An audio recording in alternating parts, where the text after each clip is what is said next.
pasti ini lah.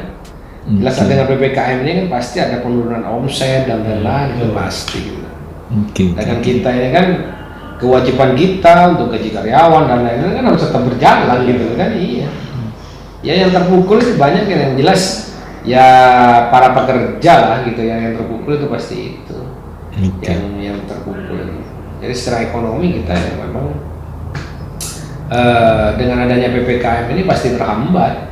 Sektor produksi, distribusi terutama wisata terutama lagi distribusi gitu, terus ya juga konsumen akhirnya apa, menurunnya likuiditas yang ada di masyarakat, maksudnya uang yang mengalir di masyarakat itu akhirnya terbatas gitu. Ya kalau orang yang memang 1 bulan itu dapat gajian, kalau yang dapat gajian yang kerja kerja 1 hari untuk makan 1 hari itu kan terbatas gitu. Iya, sedangkan kita yang kerja di sektor formal itu kan berapa persen dari penduduk kita, kan sedikit sekali gitu. Sedangkan yang di sektor non formal kan banyak.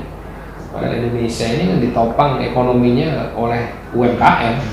Sebetulnya itu gitu. Bukan ditopang oleh para konglomerasi ini, bukan gitu. Tapi ditopang oleh UMKM ini sehingga ekonomi di Indonesia ini hidup gitu. Nah, sedangkan yang terpukul pertama kali dengan adanya PPKM, pembatasan sosial dan lain-lain ya, sektor UMKM. Terus dari Kadin sendiri gimana, Mas?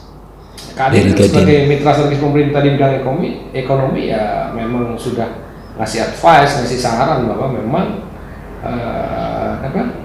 dengan adanya PPKM, dengan adanya ini memang sangat membatasi sekali. Akhirnya apa ya? Tidak ada jalan lain. Pemerintah harus segera mengucurkan subsidi, gitu. Subsidi yang berupa uang tunai atau apa. Ya harus memang seperti itu. Tapi kan nanti, nanti kan ketergantungan, Mas. Loh, bukan masalah ketergantungannya, tapi karena pemerintah itu karena orang tidak bisa bekerja. Tidak bisa beli barang gitu loh. Nah, kalau tidak bisa bekerja kan kalau di kerangkeng kan mati juga. Ya itu akhirnya apa? Ya subsidi itu.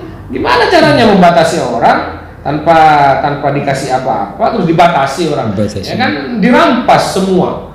Ya dirampas kemerdekaannya untuk bergerak dan lain-lain gitu loh kan ya. Kalau mungkin dirampas secara politik cuman boleh bergerak ya tidak ada masalah gitu.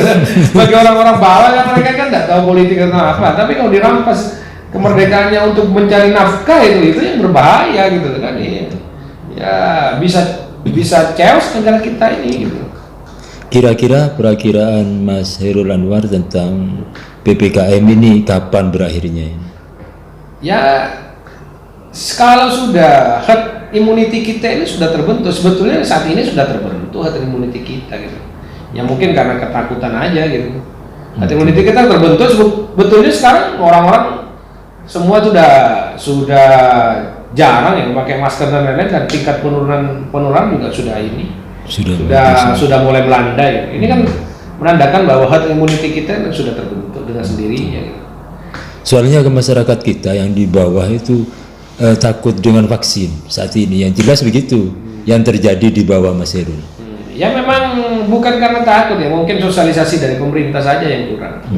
Nah itu sosialisasi bagaimana caranya vaksin dan lain-lain gitu loh kan gitu. Bukan cuma saat ini. Dulu waktu vaksin campak juga anak-anak SD kita, untuk zamannya kita SD juga ketakutan gitu. Kan ya. Yang namanya kalau orang Madura itu congkean gitu kan ya, lari semua itu. Kan ya. Padahal cuma divaksin campak gitu kan gitu. Iya kan waktu SD gitu kita. Itu kan lari semua, takut gitu. Ya memang karena sosialisasi kurang dari aparatur dan lain-lain. Jadi pendekatannya bukan pendekatan humanistik, tapi akhirnya apa, pemerintah ini mendekatkan dengan pendekatan kekuasaan gitu loh. Itu yang jadi masyarakat itu malah antitesisnya itu gitu loh. Jadi masyarakat itu akhirnya tidak patuh dengan sendirinya. Sebetulnya kalau memang solusinya bagus, masyarakat harus patuh dengan sendirinya, sadar bahwa ini memang penting untuk kesehatannya dirinya sendiri, keluarga dan lingkungannya gitu. Kan gitu. Tapi sekarang kan enggak gitu kan. Masyarakat harus dipaksa, diancam. Akhirnya ke pendekatan kekuasaan gitu. Ini yang jadi ini tidak efektif gitu loh. Pendekatan lewat kekuasaan Mas Chairul. Nah, ini yang menjadikan acara vaksinisasi itu kan tidak berhasil gitu loh.